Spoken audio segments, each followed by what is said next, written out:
Tamim Iqbal president হয়েছে এবং Fahim Sinha vice president হয়েছে। জানেন কিনা জানি না, আমি এক্স প্লেয়ার এবং অর্গানাইজার, তো পাস করতে পেরেছি। এই জন্য একটা রিলিফ লাগছে, ভালো লাগছে। কারণ নার্ভের উপর দিয়ে গিয়েছে। নার্ভাস ছিলেন? নার্ভাস না, নার্ভের স্ট্রেস ছিল। মানে সারাদিন স্ট্রেসটা কেমন ছিল? সারাদিন স্ট্রেস ছিল না, কাউন্টিংয়ের সময় স্ট্রেসে পড়ে গিয়েছে। আর যেহেতু এখন একটা নতুন পরিচালকের দায়িত্ব পেলেন, ক্রিকেট নিয়ে যে ছোট্ট করে একটু ভাবনার কথা যেটা আপনি এখনো ভেবে রেখেছেন, যেটা করতে চান। একবার বলেছি এই কথাটা, যেহেতু আমি ক্লাব থেকে নির্বাচিত হয়েছে, ক্লাবের সাথে বিসিবি যাতে সম্পর্কটা অনেক বেশি নিবিড় হয় এবং ক্লাবকে যত বেশি সম্পৃক্ত করতে পারি, সেই ব্যাপারে আমার একটা প্রচেষ্টা থাকবে।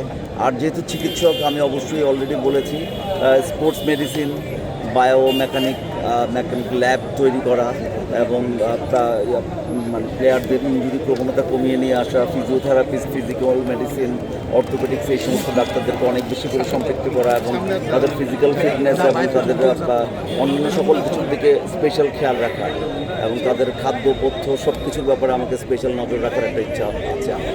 শাহিন ভাই, আপনি আসলে ক্লাব ক্যাটাগরি থেকে নির্বাচিত হয়েছেন, বিসিবিতে বোর্ডের দায়িত্বে এসেছেন। এখন কিন্তু সারা বাংলাদেশের দায়িত্বটাও কিন্তু আপনাদের উপরে করতে হবে। বাংলাদেশকে নিয়ে নিশ্চয়ই আপনি ভাবছেন বাংলাদেশের ক্রিকেট বা তৃণমূলকে কীভাবে আরও ডেভেলপ করা যায়। আপনি যেটা আসলে বলছিলেন যে মেডিকেল সেক্টরটাকে আরও উন্নত করার জন্য, সেটা কি শুধু বিসিবি কেন্দ্রিক হবে নাকি জেলা কেন্দ্রিকও কিছুটা এই সুযোগ সুবিধাগুলো আমরা দেখব? না, আমি বলেছি, যেহেতু আপনি জানেন কিনা জানি না, আমি এক্স প্লেয়ার এবং অর্গানাইজার। দীর্ঘদিন ধরেই আমি খেলাধুলার সাথে সম্পৃক্ত, একেবারে স্কুল ক্রিকেট থেকে শুরু করে ফার্স্ট ডিভিশনের ক্রিকেটে খেলেছি। তো সেহেতু এবং আমি চট্টগ্রামে ছিলাম, তো সেহেতু আমি জানি যে আসলে তৃণমূলে থেকে নার্সিং খেলে কীভাবে হবে।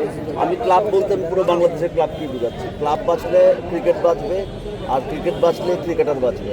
তো সেই জন্য আমি সকল ক্রিকেটারকে নিয়েই কাজ করার মানে চিন্তা ভাবনা। কারণ বিসিবি তো শুধু ঢাকা কেন্দ্রিক, বিসিবি তো পুরো সারা দেশের, শুধু দেশের ক্রিকেটারদের স্বাস্থ্য, ফিজিক্যাল মেডিসিন, আমি বলেছি already, biomedical lab, sports medicine, physiotherapy, physical medicine, orthopaedics, মানে যারা ইনজুরি হলে রিহ্যাবিলিটেশন প্রসেস কীভাবে হয়, কত দ্রুত তাদেরকে রিহ্যাবিলিটেট করা যায় এবং আন্তর্জাতিক ক্রিকেটে ফিটনেসের গুরুত্ব অনেক বেশি। এবং আমরা বলেছি যাতে যদি প্লেয়ারদেরকে ছোটোবেলা থেকে যদি আমরা বায়োমেকানিক ল্যাবের মাধ্যমে তাদেরকে সাহায্য করতে পারি বা প্রস্তুতি দিতে পারি, তাহলে তাদের বোলিংয়ে ইনজুরি অনেক কম হবে, স্পিড বাড়বে, টেকনিক বাড়বে, সব কিছুই বাড়বে। সব মিলিয়ে আমরা আধুনিক প্রযুক্তি ইমপ্লিমেন্ট করার চেষ্টা করছি। যখন ভোট গণনা হচ্ছিল ওপেন ফিল্ড ছিল, আপনারা সবাই একসাথে একটা অনুষ্ঠানও করেছেন, প্রতিদ্বন্দ্বিতা আসলে কেমন ছিল? প্রতিদ্বন্দ্বিতা সম্পূর্ণ না, তামিম ইকবাল তো সর্বোচ্চ ভোট পেয়েছে এবং এটা প্রেডিক্টেড ছিল, কারণ যেহেতু সে সারা পৃথিবীর একজন অন্যতম সেরা প্লেয়ার এবং বাংলাদেশের ইতিহাসের অন্যতম সেরা ওপেনিং ব্যাটসম্যান, এবং তার ব্যাপারটা তো সবাই চায় as a player, as a organiser, as a president সে বাংলাদেশকে রিপ্রেজেন্ট করবে। তো সেহেতু সবার একটা আলাদা ইয়ে ছিল, প্রেডিক্টেডভাবেই সর্বোচ্চ ভোট পেয়েছে, সর্বোচ্চ ভোট পেয়েছে। হয়ে গেছে অলরেডি, ভোট মিটিং হয়ে গেছে, আমরা ভোট মিটিং করেই তো আসলাম।